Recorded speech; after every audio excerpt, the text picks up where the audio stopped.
വിശപ്പിലും അനാശാസ്യം കണ്ടെത്തിയവനെ കാത്തിരുന്ന കാവ്യനീതി എന്നാണ് രാവിലെ രാഹുലിനെ പുറത്താക്കിയെന്ന വാർത്ത നിറഞ്ഞ പത്രത്താളുകളിൽ ചോറ് പൊതിഞ്ഞുകൊണ്ട് ഡിവൈഎഫ്ഐ ഉറക്കെ ആഹ്വാനം ചെയ്തത്.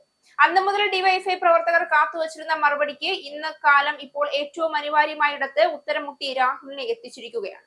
കോൺഗ്രസിലെ മുതിർന്ന നേതാക്കന്മാർ പോലും ഒരിക്കലും വിമർശിക്കാതെ അന്താരാഷ്ട്ര വേദികളിൽ പോലും കയ്യടി നേടിയ ഒരു സേവന പ്രവർത്തനത്തിന്റെ മറവിൽ അനാശാസ്യം എന്ന് പറഞ്ഞ രാഹുലിനെ അതേ അനാശാസ്യത്തിനാണ് ഇപ്പോൾ പോലീസ് തിരയുന്നത് എന്നതാണ് വിചിത്രം. രാഹുൽ മാങ്കൂട്ടത്തിൽ കാസർഗോഡ് ഹോസ്ദുർഗ് കോടതിയിൽ കീഴടങ്ങിയേക്കുമെന്നുള്ള സൂചനയെ തുടർന്ന് കോടതിക്ക് മുന്നിൽ പൊതിച്ചോറുമായാണ് ഇന്നലെ ഡിവൈഎഫ്ഐയുടെ പ്രതിഷേധം നടന്നത്.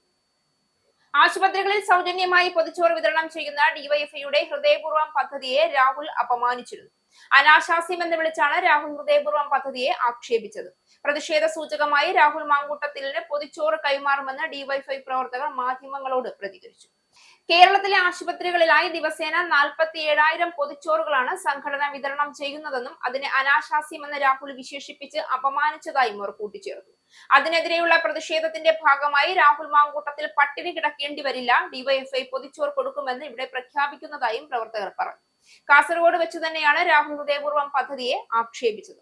അതിനു പിന്നാലെ ഇന്ന് മിക്കയിടങ്ങളിലും ഡിവൈഎഫ്ഐ രാഹുലിനെ പുറത്താക്കിയ വാർത്തയുള്ള പത്രത്താളിൽ ചോറ് പൊതിഞ്ഞത് സോഷ്യൽ മീഡിയയിൽ പോലും വൈറലാണ്.